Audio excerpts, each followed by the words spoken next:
Welcome to episode 6 of the Spinning Wheels podcast, where we're dusting ourselves off, we're cleaning the mud out of the virtual studio and swapping the World Rally Championship theme of the last 2 weeks for another trip behind the scenes of the biggest motor racing paddocks in the world. And my co-host will once again be getting all starry-eyed and nostalgic because not only is today's guest a former teammate and team manager, he's also a former Le Mans winner, just like Guy Smith.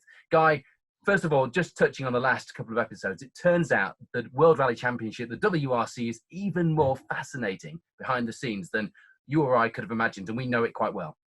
Yeah, it's been really interesting. I'm obviously a big rally fan, but speaking with Elfyn and listening to his story and all the kind of trials and tribulations of getting to the top of the WRC was really interesting. And of course, our last guest, Nicky Grist, the stories that came from Nicky was just fantastic. Listening to him talk about, Colin McRae, Juha Kankkunen, just fantastic. I really enjoyed it. And it was a long one, but what a great one. And really enjoyed listening to that one back. I think I could have gone for double the time with those stories. And you can still listen to those on iTunes and all the places you get your podcasts. You can also go on YouTube and you can even watch those episodes unfold. And I do recommend that, if only to watch Nicky Grist going through his trophy cabinet behind him in the podcast, which was quite the feat. Which leads us on nicely to today's guest, who in an 11-year Formula One career drove for no less than 10 teams. And that's only the start of the story, believe it or not. He's a racer that I likened on social media to being a Jedi Master. There's not much you couldn't ask him about motor racing. And he's got the sort of story that leaves people like me wondering where on earth you should start. And that can only be a good thing. Welcome to Spinning Wheels, Stefan Johansson. Thank you. Great to meet you. So, Guy, you guys have got history. Yeah, Stefan, Stefan and I go back a long way. In fact, I first met Stefan back in 1997 when I'd been racing the British Formula 3 Championship, and I was looking to go and race in America in Indy Lights, and I went there with my manager at the time, and went to Laguna Seca paddock and had a walk around, and was kind of trying to figure it all out as to what the options were and opportunities were for the following season, and met up with Stefan, and obviously being a fellow European in an American paddock, he was kind of naturally drawn towards him, and we got chatting, and obviously great guy, great hero of mine, a lot of experience with his Le Mans, Formula One and IndyCar racing. We got chatting, and I ended up doing a deal with Stefan to race in his Indy Lights team in 1998, and we then continued to race together in 2000 in sports cars. He gave me my first break at Le Mans, my first opportunity to race at Le Mans. So that was a first. And we also you got a good trophy, didn't you? Sorry, yeah, you got a good trophy. I did. I actually won a trophy it was a Rookie of the Year trophy, which unbeknown to me, I didn't even know it existed. And it was for being the fastest in practice. And they sort of, when we did the drivers parade, they gave me this trophy, which I was supposed to kind of hold up for the whole parade, which absolutely weighed a ton. It was a nice trophy to get. And it was great to have Stefan with me to introduce me to Le Mans. I've never actually even been there before. So it was a real steep learning curve, but it certainly made it a lot easier with Stefan's guidance. So, Stefan, I just wanted to ask you a little bit about your career then. So, how does a lad from Sweden, a little small town in Sweden, end up in racing, in motorsport? How did that come about? What got you started? Well, yeah. Oh, God. It's a long story, I guess. But, yeah, well, kind of the traditional way, I guess. I started with go-karts, karting in Sweden, did the World Championship in karting, out of Sweden for the national team. And then progressed into Formula Ford for really barely a full season, actually, just locally in Sweden. And then Atlantics, which was kind of a hybrid series with a mixture of all sorts of strange cars. But my dad got this very old Brabham BT36, I think it was, Atlantic car. He bought off some guy who ran out of money. And then I did F3 locally again in Sweden. And then I sort of made the leap to come over to the UK in '78 the first time, and struggled through and sort of begged, stole and borrowed for about 2 years to try to sort of get a break, and it was tough times. I had no money, no real sponsorship or anything like that. So it was, it was a constant battle just to not only to get in the car, but let alone just to eat, So, but somehow it worked out in the end. So was your dad a racer then? Was he kind of into motorsport, or what was the kind of, Yeah, he was very much into that. I mean, truthfully, I don't think I would have pursued the career if he hadn't pushed as hard as he did in the beginning. Because I was really into ice hockey. I was quite good at ice hockey. I played on the level right below kind of pro in Sweden. And that was my thing, since I was a little kid, so that was my real passion at the time. And then little by little, he bought the go-kart, and then that started. And then he started going quite well, won some races and championships. And then when I was 18, when I got my license, I decided to try to, make the leap and try to make a career out of it. So I've got a quick question for you. While I'm just thinking about it now. Now, obviously, your kind of nickname is Little Leaf. Why? What's the sort of significance behind the leaves on the helmet? The three kind of leaves. Yeah, so it's my dad grew up in a little village outside of the main town where we lived, called, in the Swedish abbreviation, like Leaf Town, or Leaf Village, or whatever. Lövåsen, it was called in Swedish. So his nickname was Lövis, Leafy, or whatever. So, and then in Sweden, everyone who's sort of the offspring of someone who is even remotely famous in any level becomes Little, whatever the dad is. So I became Little Leaf, and that's been my nickname. I mean, truthfully, most people don't even know my name is Stefan in Sweden. It's Little Leaf, that's kind of what I go by there. So, so the leaves, they were green, obviously, when we started, but then when I came over to the States, some smart ass brought up the fact that green is really bad luck in racing in the US. Is it really? And I was, being a sports person, you're very superstitious, so of course I had to change everything. I mean, I had my motorhome was green, my letterheads, everything I had was green based on those leaves. I had to repaint everything, redo everything in blue, just, and they're still blue to this day. So nobody told Bobby Labonte that green was bad luck, did they? No, it's weird. It's only mostly tied to, like, Roger Penske will not run a green car. You will never find a green car of in Penske's team. Really? It's just, sportsmen by definition, I think, are all quite superstitious. And I was very superstitious at the time, not so much anymore, maybe. Yeah. So when you came over to Formula 3, then you ended up driving you did Atlantics, then you came over and drove for Ron Dennis. Is that, and then you? Yeah, but that was later on. So I started when I came over in F3 with Argo. It started with a Modus, actually, which was Joe Markert's design and Nick Jordan. Yeah. And then they formed Argo. Yeah. So I was one of the first year they ran. I ran the Argo, and then I came over to do try to do the full season in '78, but we didn't have enough money. It was like a race by race kind of thing. And then in '79, I ended up first year I got sponsored by Marlboro. So then I ended up driving for Derek McMahon, racing with Eddie Jordan as my teammate, and Bernard Devaney. In other words, it was three guys in the team, and that was with a Chevron. And then Ron then picked me up the following year, 1980, to run for him, and then we won the championship together in 1980. Yeah, how was, I guess you ended up driving for Ron later on in your career, so you obviously had that relationship. How was he to drive for? Oh, phenomenal. I mean, as a team owner, even then back in Formula 3, the level of like professionalism and attention to detail and just everything was just immaculate, and no, I mean, I remember, because we had that, the March, which wasn't a very good car, the 1980 car, the 803. And in fact, Kenny Atchison, who was my biggest rival for the championship, he ended reverting back to the 79 car. Right. We then switched to the Rolt at the end of the year and to win the championship. But when we tried to develop the 803, So it was funny because Ron had this room on the sort of like a mezzanine level at Project 4. And there was this room with like these blacked out windows on the top. And there was 3 guys sitting up in that room, and we used to call it the fish tank.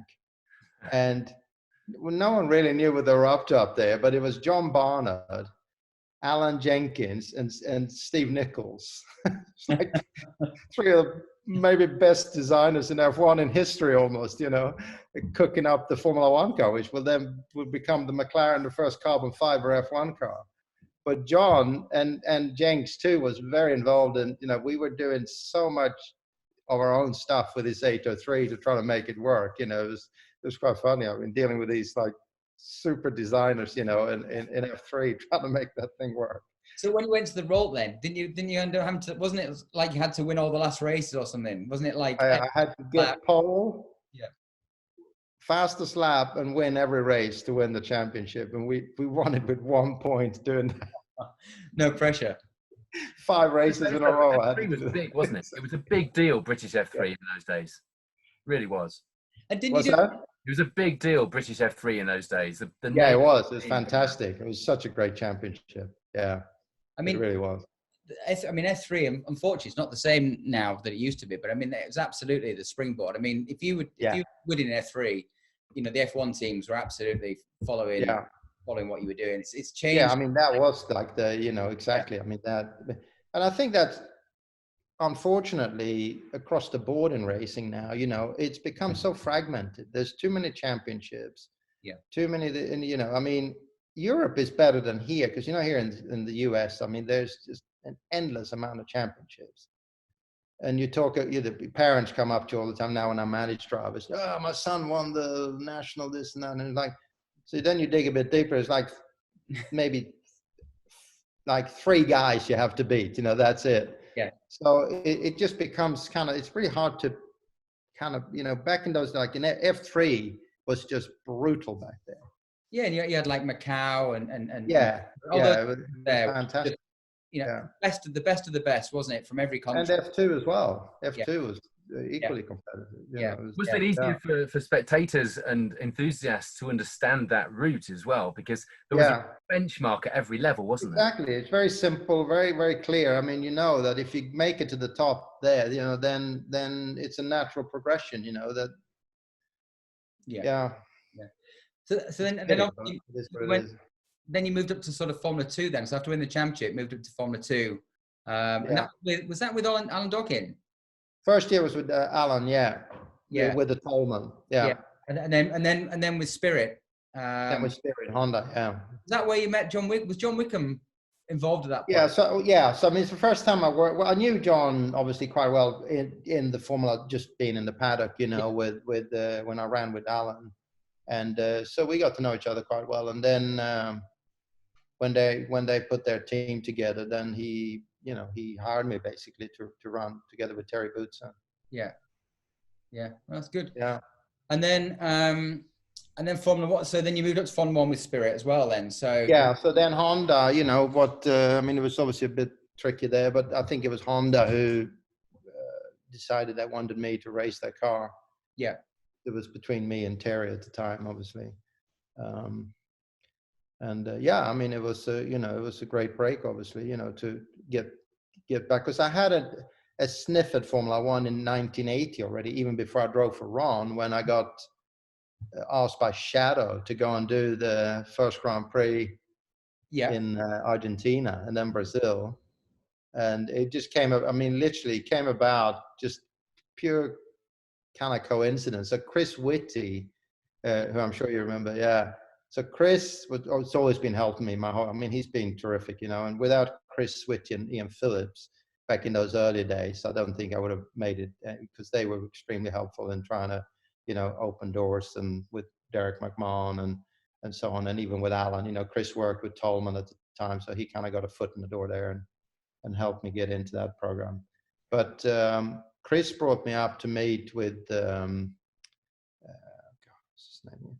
The guy who ran Shadow at the time, just more like an introduction. This was right before Christmas. It was like, afternoon tea kind of thing, and kind of look at the car and sort of see the factory. Anyway, fast forward about a month, then before the first Grand Prix, the phone rings like a week before Argentina. And it's Bert Baldwin. So Bert rings up and he goes, could you drive for us in Argentina? I'm like, well, yeah, of course I can drive. I mean, I hadn't driven anything more powerful than an F3 car at that point.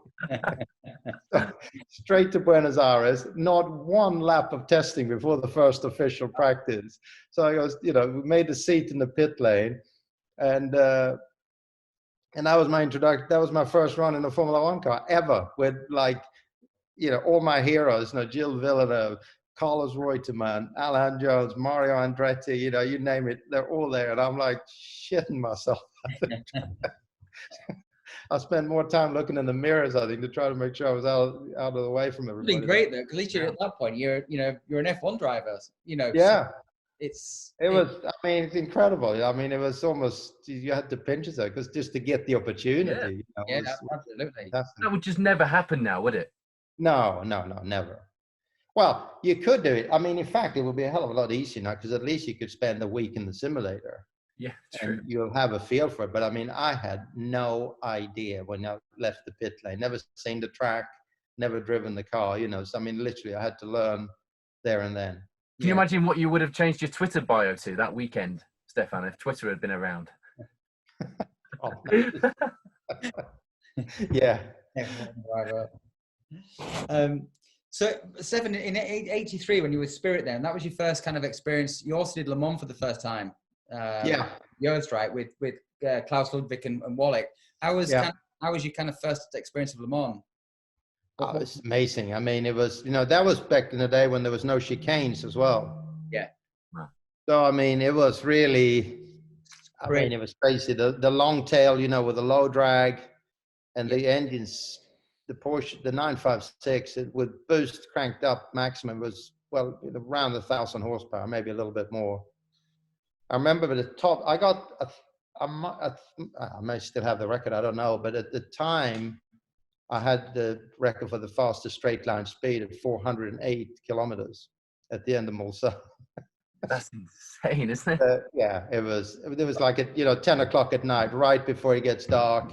I got a huge tow from Hans Stuck in the factory car, and with the boost cranked up maximum, new tires, the whole 9 yards, and it was crazy.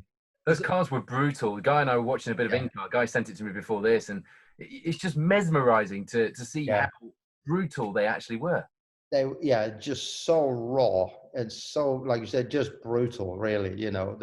Everything was just brutal, and no power steering, 14 degrees cast. I mean, the steering was so heavy on them, and I mean, when the boost kicked in, it's like, guy, it's like everything is reactive. I mean, you hit a grain of sand and you feel it in the steering wheel. It's like, I mean, it was going down that straight, and how it's tracking it with that crest in the middle. The thing was just darting from. I mean, you literally just like trying to keep it just going straight was a handful. And you two are racing drivers, so this is where I need to step in for anyone listening who isn't like me, who's fascinated by that. So just Guy, take that through to a modern Le Mans car. You're coming down the Mulsanne straight now, and I've been to Le Mans, and I've seen it. It's a spectacle now, but is it much different? Are you still feeling for grains of sand? Are you still feeling your picking your way? Well, what people don't realize on the Mulsanne, as Stefan said, because every day it's a public road, so they've got trucks and stuff going up and down there. It's a pretty busy road as well, so it's well used.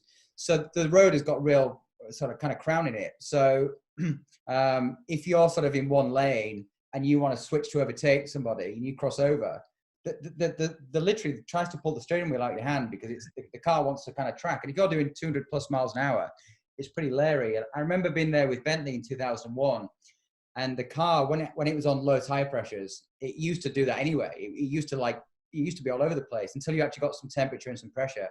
And I remember when I coming on the Mulsanne straight and literally just trying to keep the thing in a straight line was a real handful. So these are the things you don't see when you watch it on TV. It just looks like a nice long straight and it's easy. But as Stefan says, you without the chicanes, you've even got more time to think because you're kind of going down there and you're flat out, and then your mind starts to wonder, like, what if it's so slow. You know, Yeah. and Yeah. you start having all these kind of weird thoughts. You've almost got too much time to think. But so yeah, it's interesting. I imagine in a 956, it must have been pretty. It looks formidable. I mean, Le Mans in 1983, Stefan, must have been pretty formidable. But there was a racetrack that was probably the most formidable of all, and that's the Nordschleife. And you also did quite well there in 1983 as well. Yeah, even worse, in fact, because the Nordschleife is monumental in any car, really, as is Le Mans as well, I have to say. I mean, it's probably the only really challenging track left, in fact. But the Nordschleife is just a whole different level. And what also makes it more, I mean, not only is it, there's not one slow corner on that track, really. Maybe one that you used, I think, 1 second gear corner. The rest is maybe the carousel. That's about it. Six the whole way around, isn't it? It's just really fast, but it's so narrow. That's the thing. I mean, it's really, really narrow. I mean, you feel it's barely room for 2 cars in some places. You've been a guy, right? You've run some races. I've done the 24 hours like three times, 4 times. I mean, I'm like you. I love it. I mean, the first time I went there, you only get a handful of laps at every race because you get 8 laps in a stint. So you go there, you do 8 laps, and you think you're lying in your bed that night and you think, right, I'll do a lap in my head, and you get half around, you get to the carousel, and he's like, what is it comes after the carousel, and you can't remember. Then you do the next race, and you do another 8 laps, and then it gradually comes, and you start sort of form a. But it's great when you get a rhythm going, though, isn't it? I mean, it's amazing. It's like a dance. It's just flowing. Parts of it that look quite similar. So you can be on one part of the track and think you know where you are, and it actually is something else because it's quite similar.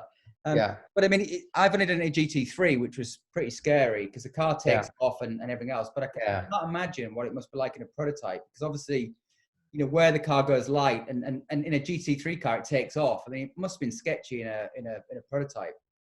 Yeah, I mean, it was, because it was the speed was so high, obviously, and they're not really sophisticated. But I mean, in some ways, I think a GT3 is probably even worse because it's got not very much downforce. When the 956 had a massive amount of downforce. Yeah. So which helps, obviously. I mean, I remember that last race we ever did there in a real car before they started bringing the GT3s back. It was drizzling the whole race, just not quite raining, just drizzle. So we did the whole race on slicks because it was quick enough, even in the drizzle, to run, because the amount of downforce was just, there was still good grip, I mean, it was just crazy, but so fast. Did you ever drive later in your career did you ever try the Michelin? I can't remember what the name of it was now. They came out with a Michelin for Le Mans, a Michelin tire that was basically, it was like, it was a wet, but it was a slick tire, completely slick, but you used it. So if the track was wet, but no puddles, you used it. And it was one of those tires that just, whenever you leave the pit lane, you couldn't get your head around it because you've got a slick on, but it's raining. And it doesn't make any sense. But you mean they had no threads on them, just slicks? But it was a slick, but it was used for the wet. So as long as I don't think I ever try that. Yeah, which just kind of defies logic, doesn't it? When you're thinking, how did it work, Guy? Was it just really, really soft? I guess it was just really soft, but I guess the window is pretty narrow for that tire because you either got a dry line generally, or you got puddles and stuff. So it was a bit more like for qualifying or that kind of thing. But the window for it was a bit small, but it was pretty interesting concept. But no, the not with Michelin. Sometimes like when some races there, you sort of. Like the year we won with Yost, 97, when it looks like you got a sniff at winning it, all of a sudden, like you get in the car at 4 a.m., or 3 in the morning, and the Michelin guy comes up to, hey, we have a slightly different compound, you should try, and you go, and it's like 4 seconds a lap quicker all of a sudden, like, where the hell did that come from,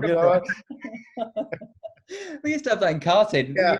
You'd be going around, if you got like in the top 10, you go along to like the Bridgestone or Vega truck or whatever, and you go with you to get your tires, and then suddenly they go out the back of the truck and they pull out another set of tires and said, these ones are for you. Yeah.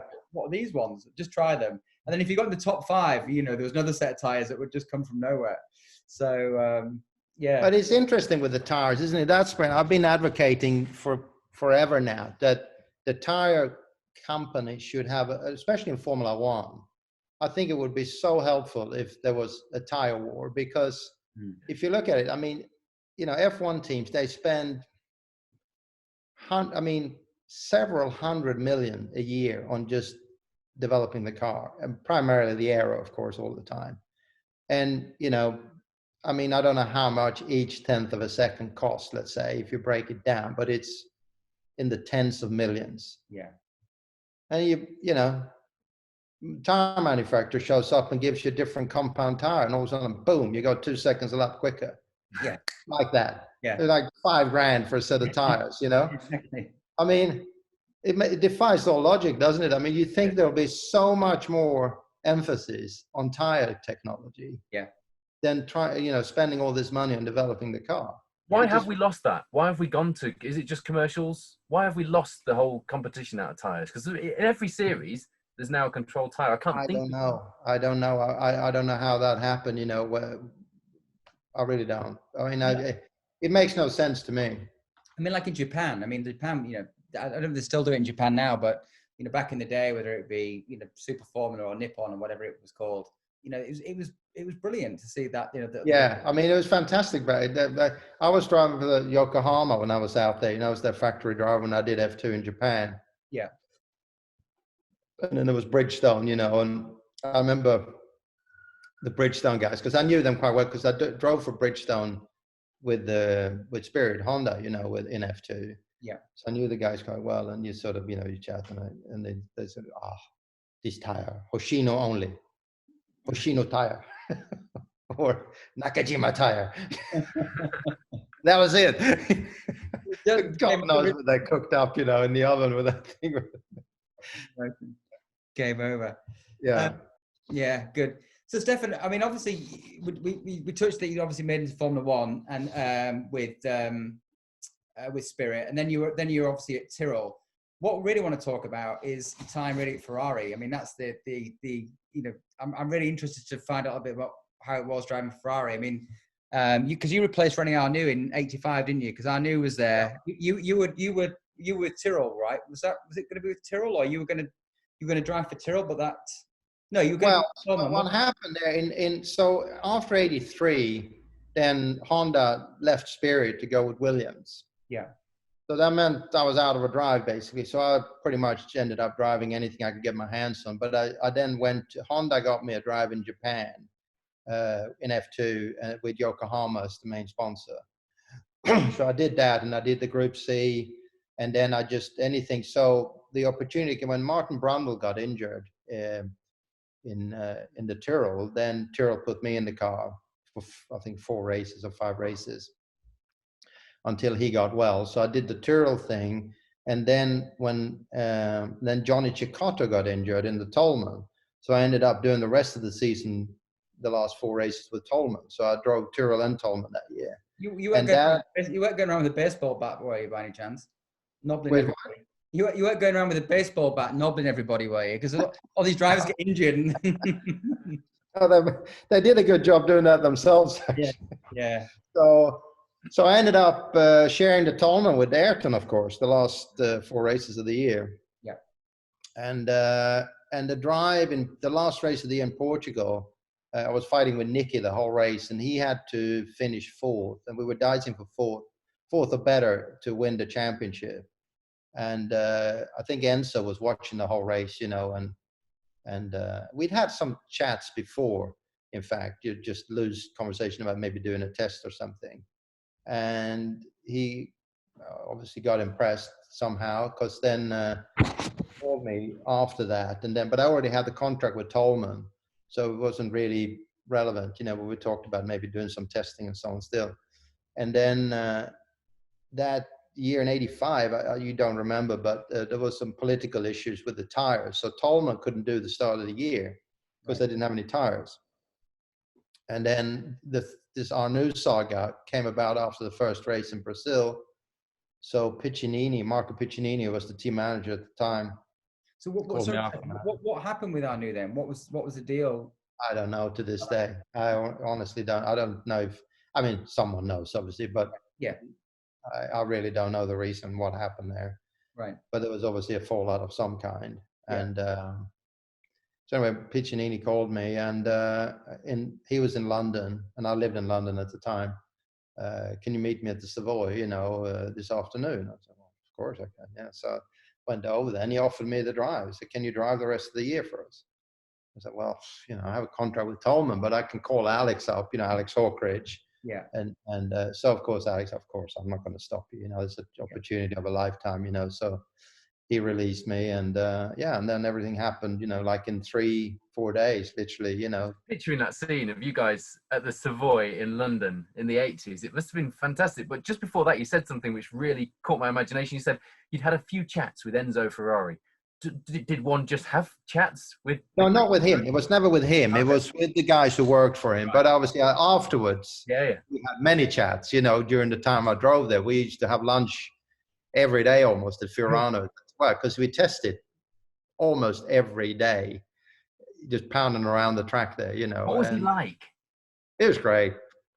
I mean, we had, his fantastic sense of humor, he was awesome. I mean, we really memories that I will, relish the rest of my life. It was extraordinary, really. Yeah. It was me and Michele, and I mean, I'd never sort of been, into alcohol in any great way, but like Italian style, Michele, he has a glass or two before he gets back in the car in the afternoon, starts pounding around again, With Enzo Ferrari. Procedure there, Was Enzo quite involved at that time? Yeah, he was, but that was interesting with him, because he was very old school in the sense that, it was for him, it was all about the engine. That's all he cared about, as long as he had massive horsepower or more horsepower than anyone else, he was happy, So there was always like, I mean, in fact, the normal procedure was about, maybe 5 minutes about the car, about 20 minutes about the engine, and then he just wanted to know what you'd been up to the rest of the week. What girl were you with? Always wanted to know everything that was going on, So well, it was fun. And I didn't speak any Italian really at the time, so Piccinini had to do all the translation. Oh, wow. And he loved winding him up, just, and he kind of had that, because Marco was very religious, he was very heavily into the Vatican and everything. And he used to tell those stories, when he was younger, and he was out gallivanting in Modena and Bologna, and Marco had to do all the translation, winding him up more and more and more. It was good. It's good fun. But to be a Ferrari driver, I mean, it doesn't get any better than that, does it? In terms of Formula One. I mean, really. I mean, especially not the whole thing with, because whatever, there's very few people you meet in life, I think, in general, which really kind of have that presence, the aura. I mean, he's in the room even if you can't see him. It's just that energy that these people project. That is pretty extraordinary. Yeah. That's pretty cool. And then, so your second race at Ferrari, San Marino Grand Prix, which you very nearly won. Yeah. Is that right? You ran out of fuel. You passed Senna with a couple of laps to go, and then ran out of fuel yourself. Yeah, well, I mean, it was, if I ever drove a perfect race, I'd say that was the one, because we were really quick in practice right before qualifying. We were quickest in the morning practice before qualifying.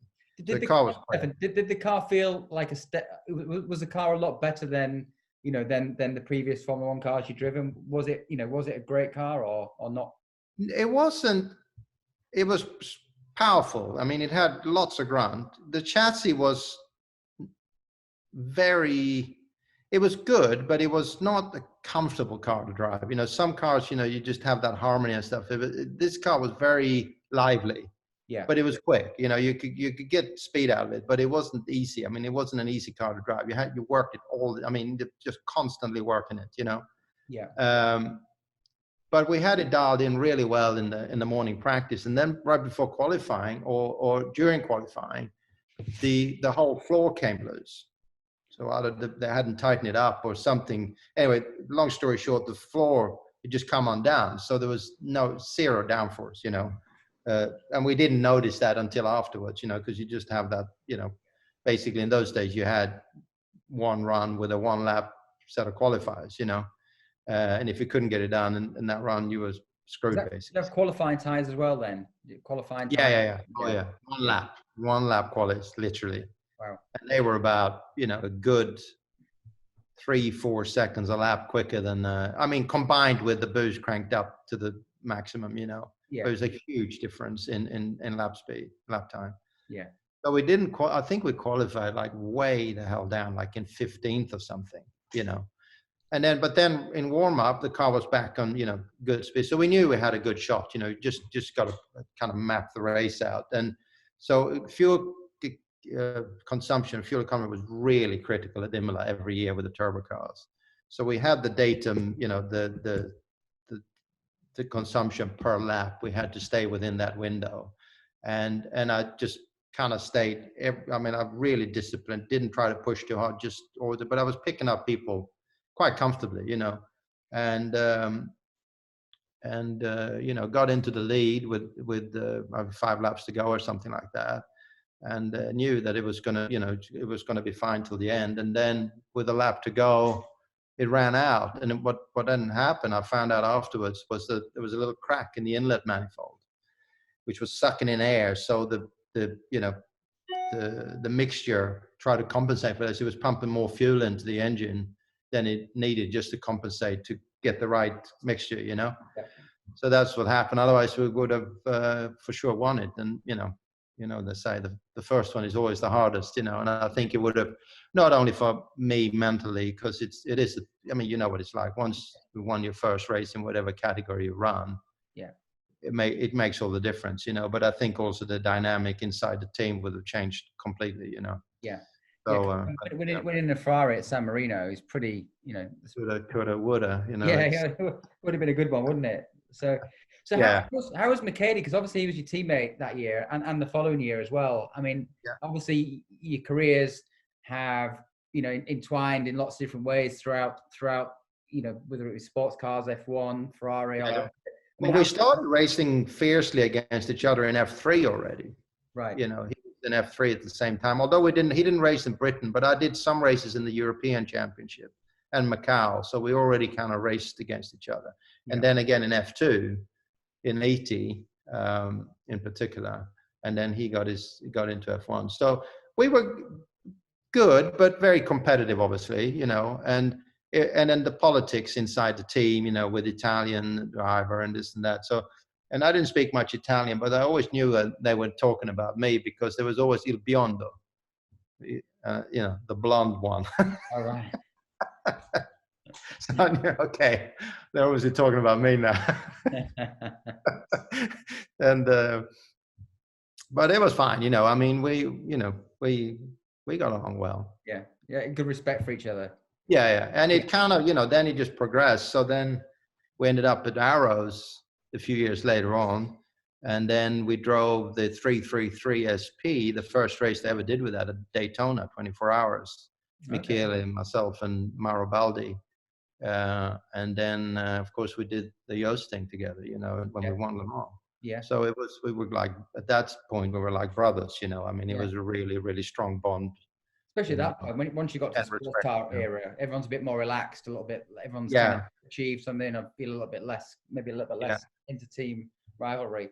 But yeah, I was unfortunate. I was there the day that McKady was killed, unfortunately. Oh, you were? I didn't know that. Yeah, we were testing, it was myself, Brundle, and I think maybe Mark Blundell. We were about to test there. We were literally set up. We were in the motorhome, just waiting to sort of, it was like a setup day because Audi were there with the obviously doing the work that we're doing, and it was obviously horrendous accident. So yeah, awful.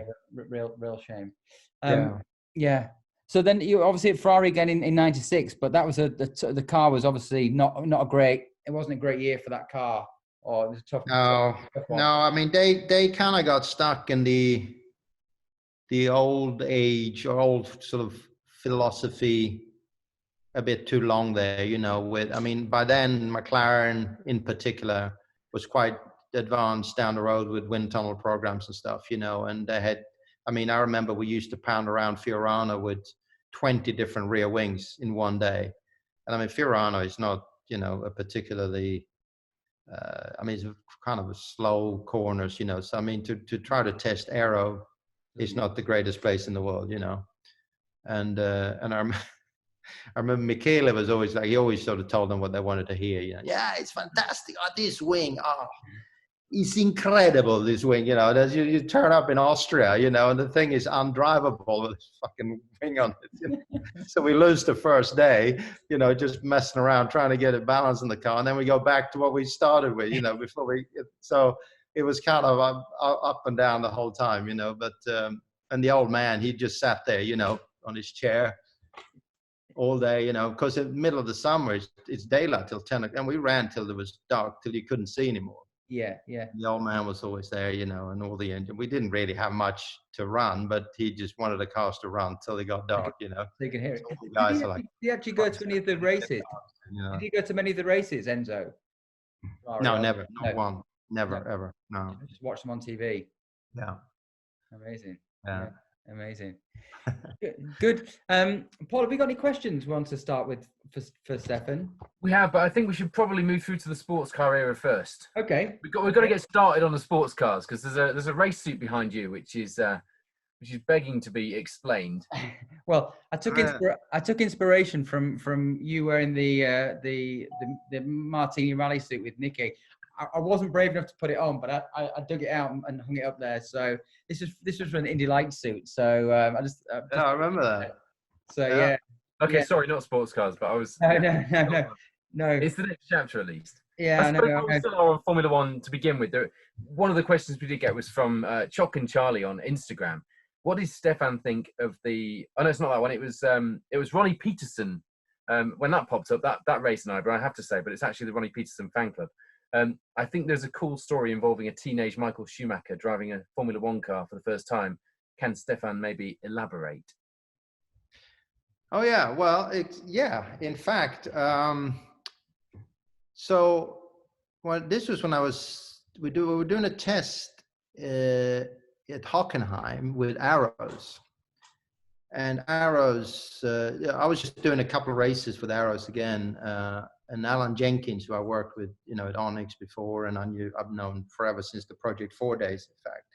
He was the technical director. And I was very good friends with Willy Weber from long before Michael was even born, probably. I'd known Willy, you know, back in the very early days. And Willy, our listeners, explain who Willy was to Michael. Willy Weber was Michael Schumacher's manager through most of his, until the very last years of his career, basically. I think Willy was the guy who, you know, really guided his career, you know, and kind of did all the big deals for him.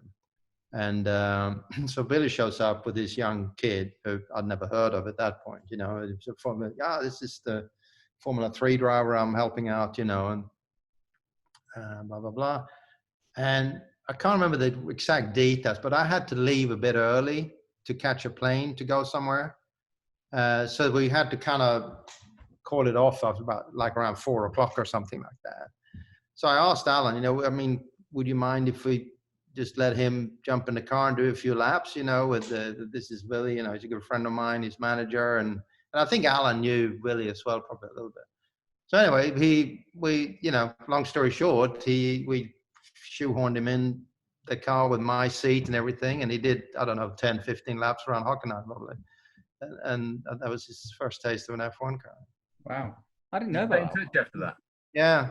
Well, I don't think it was just one of those things. I mean, it was, at the time, it wasn't a big deal, you know. Did you stay in touch after that with him, Stefan, at all? Yeah. We were quite, I mean, well, I'd say good friends. I can't say we were, but we were always, you know, always chatting and always, you know, sort of, you know, yeah. I mean, I think he certainly remembered, you know. Yeah. So how did you make this shift from this, you know, F1 in those days, it was probably just as Europe-centric as it is now in many ways, and all of a sudden you end up across the pond, which is where the Guy Smith and Stefan Johansson story comes in as well. But how did you make that shift? Because we've heard from Mark Blundell. I know we're missing quite a big segment of the Formula One stuff, but it's the story about how it all intertwined. It's interesting now, because I started to get a taste of it, or let's say my curiosity was sparked in '86 already, when I got quite a substantial offer from Carl Haas, and come over to IndyCar in '86. So, you know, no, 87, sorry, the last year of my Ferrari year. And then I had the offer to go to IndyCar in '87. So I flew over, I met with Carl, you know, we had a few meetings and went to Laguna Seca to watch the race there. And he had this young British engineer in the team, Adrian Newey, I think his name was. another young kid that was a big story. Exactly. And it was very interesting for sure, you know, but then I still had dreams of being a world champion, you know, so I decided to do the deal with McLaren instead and team up with Alain Prost, which in retrospect might have been better to go to IndyCar. And but anyway, so that's so I got a feel for it and I liked it. I liked the feel in the paddock. I liked the whole atmosphere and the cars and, you know, the tracks and everything. So I always paid, you know, quite good interest in it. And then I think 91, I went over again to have a look, because that's kind of when my F1 career sort of started to peter out a little bit. So I went, Paolo Barilla and I went over to watch the Indy 500. I just sort of curiosity, you know, to see what it was all about and everything. In 91, Bill Simpson put us up in his suite on the outside of turn 2. And that was the year when, like, I think half the grid crashed out of the race because it was freezing cold and no one could get heat in tires. And there was so many accidents. There was like a lineup at Methodist Hospital, you know, with all the drivers just like on stretchers waiting to get operated on, you know. So, and we both sort of stood there and thought, maybe this isn't such a good idea. But anyway, so we kind of left that. And then in 92, I got some connection with Steve Horn, who ran, what was it called, the team? It wasn't his own team then. It was because I Red Roofing. What was it called? The family. It was the family called now. Yeah, I know which one you mean. Yeah, the Red Roofing guy. Yeah. Yeah. So I did a test with Steve anyway in their car, and everything went quite well. But then the family decided to kind of pull the plug on it, you know. So Steve couldn't do anything, but he told me that Tony Bettenhausen had he didn't qualify for the 500 that year, and he needed maybe to, you know, shake up the team a little bit. And so he put me in contact with Tony, and this was the week right after the Indy 500, which is Detroit, for the street race. So we agreed to do it. And again, you know, it's a story of my life. It seems like thrown in the deep end. Ted just showed up in Detroit with a year-old car, and Tony's little team, like, I think he had like 4 guys there. You know, that was the entire team. And we finished on the podium. So, you know, so it was a great first race. And then we signed the deal for for the whole rest of the year and the following year. So I was with Tony for 5 years in the end. Stefan, how did you find the Indy car compared to the Formula 1 car at the time? You know, when you made the transition, was there a big difference, or is it much like it is today? Yeah, I mean, I liked it.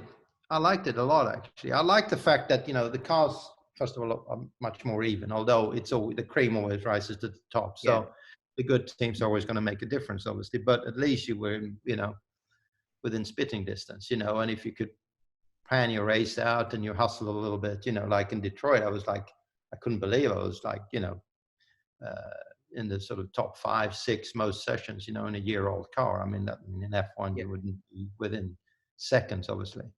So that was quite refreshing. And I mean, the biggest difference otherwise was really the weight more than anything, I think. You know, it's 50% heavier at the time, because the F1 cars were only 500 kilos back then.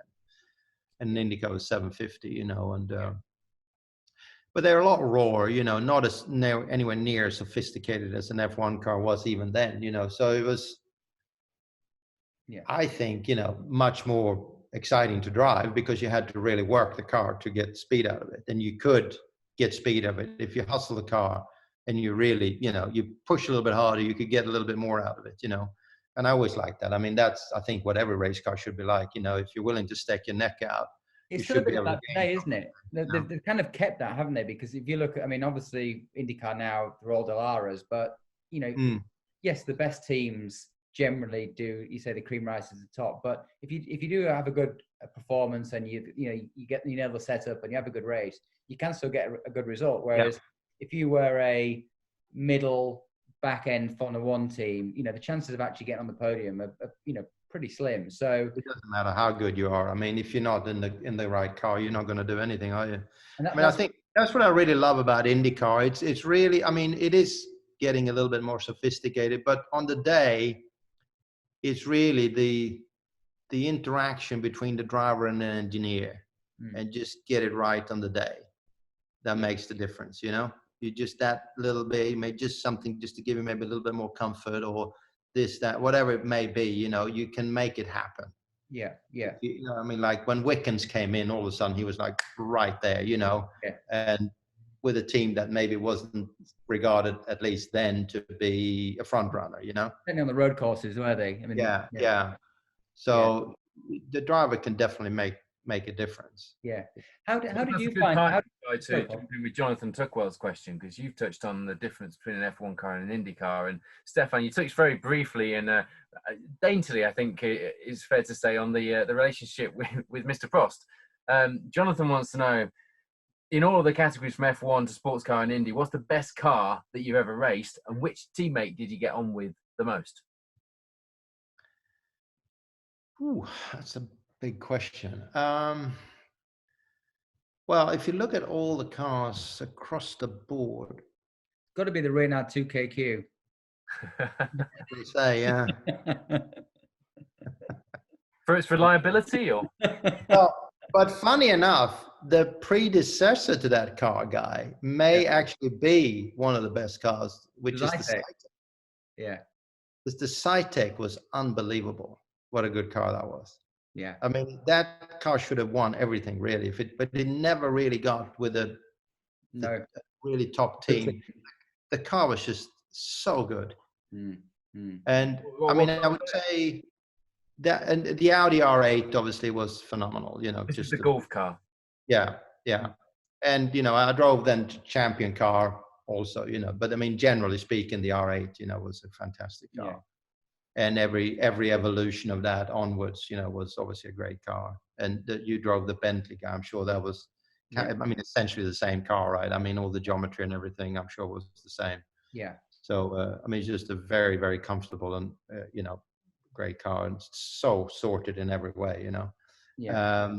In F1, funny enough, the best car I drove was the car I never got to race, which was the Tolman 85 car, which was designed by Rory Byrne and Pat Simmons.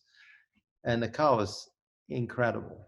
It was so good. You know, the testing we did with it before the season, and then, you know, we never got a chance to race it. But so that car made every driver that drove it look really good, because it wasn't expected, because Thomas wasn't like the team like it became when it was Benetton or Renault later on. But I mean, Rory is a genius as far as I'm concerned. I mean, he everything he's ever done has always been fantastic, you know, and the car was just brilliant. And about drivers, teammates, guy you got on the most with in your career? I think we've probably heard a bit about him already. Well, I mean, I got on quite well. I mean, Guy, we had a great time, Guy. We always had you know, apart from racing well, and, you know, but it was just on a human level, you know, it was always, you know, very, very enjoyable. Yeah. And lots of good laughs in the engineering trailer, you know. Yeah. So was Prost really that difficult, Stefan, as a teammate? No, Prost was great. We got along great, actually. I mean, let's say, if you take the top level, if you take in Formula One, for example, I would say Prost was probably the one I got on best. And, you know, we had, I mean, again, you know, which was interesting with him and also with the McLaren as a team, was that when there was work, it was like 100% professional and work, you know, like really, really top level, like focus beyond belief, you know. And Prost was like, I mean, I learned more from him in 1 year than I did in my entire career, probably. I mean, he was just on a whole different level than everybody Been a else. tough guy to have as a teammate. Really difficult to have. Oh yeah, I mean, my brain was just fried the first couple of races in the debriefs trying to follow him, you know, because he was like a freaking computer, you know. He's like just all the info. But when you start breaking it down and you understand his thinking, it sort of clicked, you know, and then you understand, like, oh my God, this is like, you know. So then you break everything down in certain aspects. And I guess what I learned more than anything from him is that he was the boss of the car. He's like the CEO of the car, if you like. He runs the whole show. And all these people around him are the people that make it happen. So he ran it like it was his business, more or less, the car, you know. And that's the way it should be, really. And I think even Senna, when he came there, is suddenly something clicked for him too, because he, you know, elevated his game pretty substantially once he had him as his teammate. You know, that's an interesting way. Go on, guy. An interesting way of putting it, running it as a CEO of a company, because you know that way you're taking control of it. You're in control of it. You've gone on around. I mean, and he was good at it too, you know, because he could manipulate. I mean, even Ron, you know, he had him like, I mean, he was like a virtuoso on the violin. You know, he was just had everybody just exactly, you know, down to the tire guys. You know, every aspect of it. You know, was completely on top of everything. Yeah, amazing. Yeah, that's amazing. Yeah. So Steph, how did you find it? How did you find the ovals when you went to IndyCar? Then was that did you kind of? I mean, I know you're quite sort of brave anyway. So I imagine that you kind of just like got into it straight quite easily. I did. I did. I mean, I've always loved fast track corners anyway. That's kind of, it was always my speciality, you know. I mean, I used to love Silverstone, the old Grand Prix track. Yeah. You know, with Stowe and Club, when it was like just feather it in top gear, you know, it was just balance the car right on the edge the whole time. I used to love those type of corners. So I adapted quite quickly to the ovals, I would say. But Indy is a whole different kettle of fish, obviously. I mean, that, you know, it's a challenge whichever way you look at it, you know. And I think more than anything on the ovals, it's one thing to drive around them quickly, but the racecraft is a whole different story. Yeah. And that's really the tricky bit, you know. And and obviously you got to have a car that's comfortable, you know. If the car's not dialed in, it's sheer torture, you know, for 500 miles basically, if you can't, you know, if the car is not handling. Yeah. But I enjoyed it. I always enjoyed it. Yeah, no, it's good. We spoke to Mark Blundell about it. I mean, he said that he found them quite tricky. He said that he preferred the 500-mile races because, particularly from a sports car background, he was always very much about dialing the car in for longer races. So he kind of felt the longer races were better. But he said he never got to race at Indy because obviously with the no, that's right. He came right. Split happened. Yeah.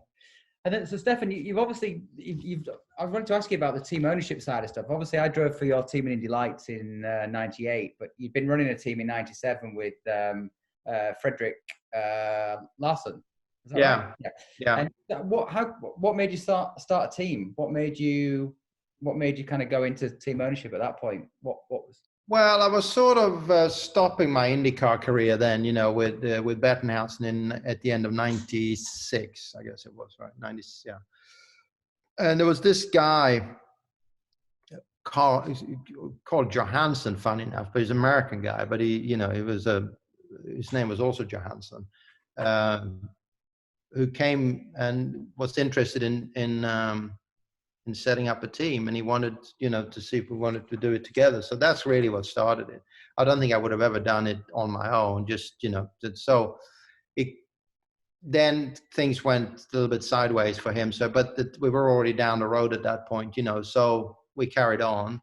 And and then I ended up, you know, I had my team for, you know, a good part of almost 10 years, I guess, you know, with different categories. Yeah. Yeah. And because that year as well was a pretty decent year racing wise, because you won Sebring and Le Mans in '97. Yeah, and I hadn't planned on doing any races that year. You know, it was like kind of just happened. Andy Evans called me up like again, like a week before Sebring, and asked if I could come and run his car, you know, with Yannick Dalmas and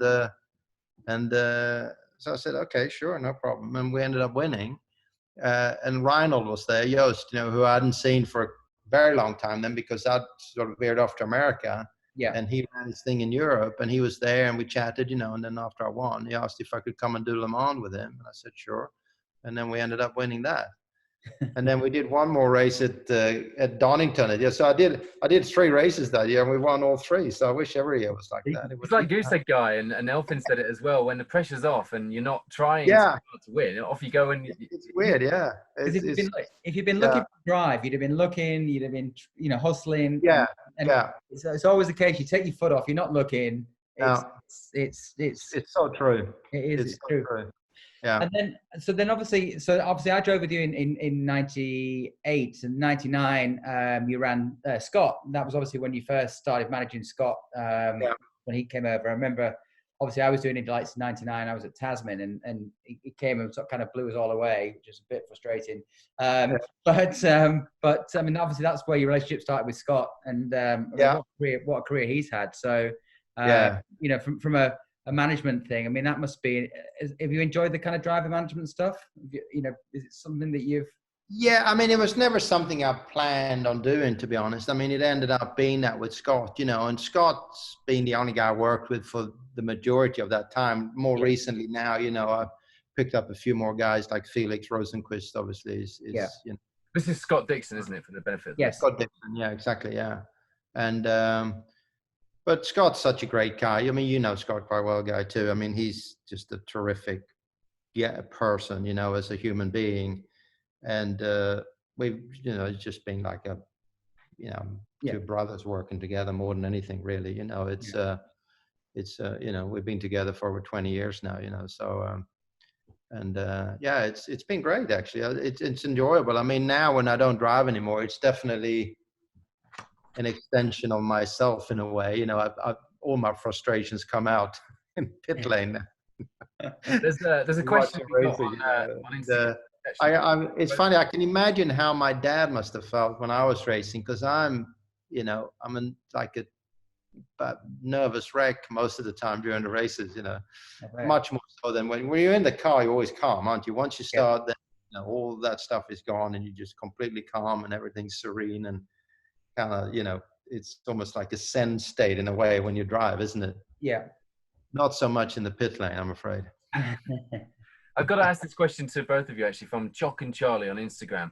It doesn't sound like it was always as serene as you describe it, Stefan. What does Stefan think of the Grand Am Daytona prototype car that he drove for Ganassi Racing? That's Chip Ganassi Racing, is it, in 2005? He saw you at the Mexico City race, and he's got a hat that has your name incorrectly spelt on it. Well, that's nothing unusual. I mean, my name has been butchered more than any other name, I think. It's like, no one seems to be able to get it right. So what do you think of they were interesting cars, those. I mean, they were very kind of unsophisticated cars, you know. But again, I mean, that makes it more interesting in many ways, I think, you know.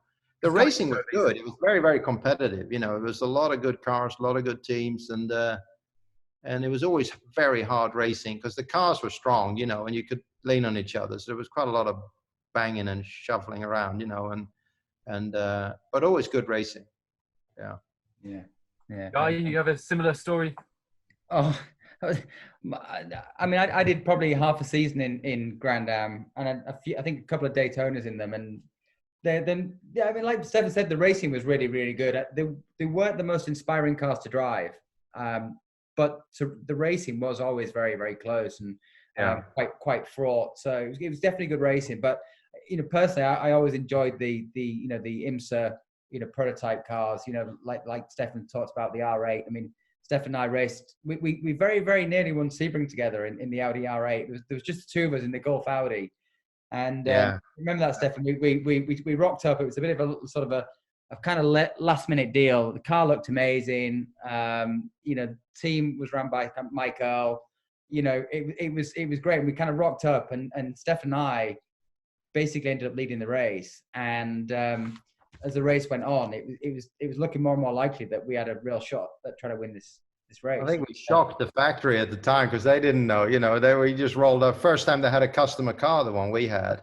That's right. It's the first time, it'd been out of the Yost hands, and you know, we were literally battling against the Yost cars for the win. And if I remember correctly, Stefan, they basically called us in for like an extra brake change or a brake pad changed. Of course, we'd never even done a brake pad changed or anything like this before. So of course the car comes in from the lead, and we were doing this brake pad change, which took about 10 minutes. It should have probably taken, I know. 3 seconds. Was that right, Stefan? Is that correct? Yeah, I think it was. Yeah, I think we had some. Didn't we have a battery issue of some sort too? Oh, maybe. Yeah, maybe. I think there was some issue with the battery, if I remember correctly. Yeah. But That was a shame. I mean, we could have definitely won that one. Yeah, it was a lot of fun and great. What a great looking car. I mean, even now we were just talking before it's Fantastic. such a great looking car. That golf color scheme has been on some good cars, hasn't it? Yeah, it's amazing. Yeah. So, Paul, should we?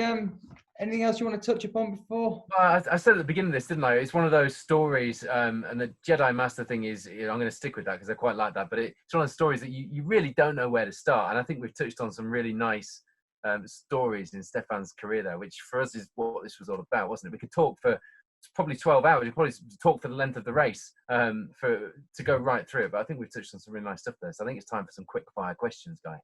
Yeah, I think Steph and I were talking earlier on in the week, and he was saying that literally the only thing you haven't driven is probably NASCAR, isn't it, Stefan? So you've pretty much done everything. Pretty much, yeah. Well, I drove that speed car series out in the Middle East, in Dubai and Indonesia, and that, which was a kind of a NASCAR type car. Yeah. I don't know if you remember that. They had all the F1. I mean, Alessi was there, Jack Villeneuve, myself. There was a whole bunch of it. Johnny Herbert. Yeah. Morbidelli. Yeah, we did it 1 year fully, and then the second year kind of went sideways a little bit. But yeah. Yeah. We could have got Euro NASCAR, couldn't you? Jack Villeneuve came across to Euro NASCAR recently. Bobby Labonte has been to Brands Hatch to do that. We could have Stefan Johansson at Brands Hatch for Euro NASCAR.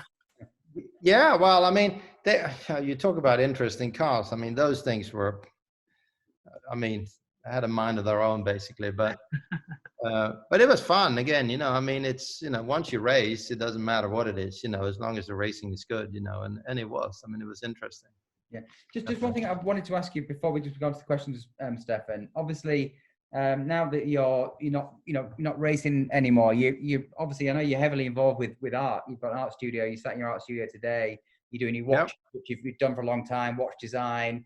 I mean, kind of what inspired you to sort of, the whole art thing? Is it something that you've done all your life, or is it something that you've just done latterly? Or? Well, more. I mean, I was always interested in art and design my whole life, I would say. Yeah, I mean, it's obviously developed more as I grew older, but I didn't really do anything like physically do any painting or anything until it was actually when Elio De Angelis we were really good buddies, back in the day when we were doing F1.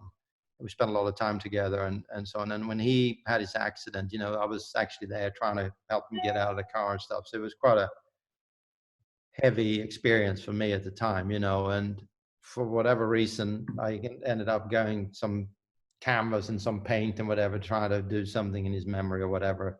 Yeah. And that's kind of what then got me started. Then I got hooked on it, and I've been painting on and off ever since. More like a hobby, really, just for like a therapeutic thing more than anything. But more recently now, I've really started taking it more serious, because I've been gathering ideas in my head over the years, and now I have a great space to work in, so the last 5-6 years now, I've been really, trying to be quite productive here. And that's kind of, I mean, that's kind of what I like my life to be now, try to create some kind of a legacy around what I do, which is not an easy thing to do when you're known for doing something else. It becomes like, oh yeah, very cute, like, yeah, just. You are linking. Hard to get taken seriously in that regard. I think, if you're known to have done something else in your life, You are linking the two though, because you did a piece called Memories of a Past Life. Yeah, that whole series of those abstracts that I do, I kind of try to draw the inspiration from different tracks, different parts of tracks around the world that I've raced on and so on, to project that on these paintings. Yeah. Brilliant. Yeah. All right then, Paul, we'll go for some quick fire questions. So these questions, Stefan, basically you need to answer the first thing that comes into your mind. You don't need to give it too much thought. So you ready? Yep. Okay, so racing or art? Ooh, that's a tough one. I would say art now. Okay, good. Formula One or IndyCar? IndyCar. Beach holiday or adventure holiday? Venture. Dogs or cats? Well, I own a dog, but I've always liked cats too. But I would have to say dogs now, I guess. Yeah. Otherwise, my Sunday will be angry at me. Oversteer or understeer? Oversteer. Prost or Senna? Prost. And V6 or V8? V8. Okay, good ones, good ones. And I've got a pass along question from Nikki Griss. So Nikki Griss said, if you could do one, would you do the Nordschleife or the Safari Rally? So I guess if you could drive anyone, would it be the Nordschleife or do the Safari Rally? Wow. I mean, I have no experience in rally whatsoever, so I would probably have to say the Nordschleife. Really? Although it would be interesting to do the Safari with some, preparation and experience. Yeah. You could do that as your adventure holiday, Stefan. Yeah, exactly. Yeah, there you go. Exactly. So, Stefan, do you have a pass along question for our next guest? It can be anything. It can be, what's your favorite crisps, or what's your favorite drink, or whatever. It can be anything.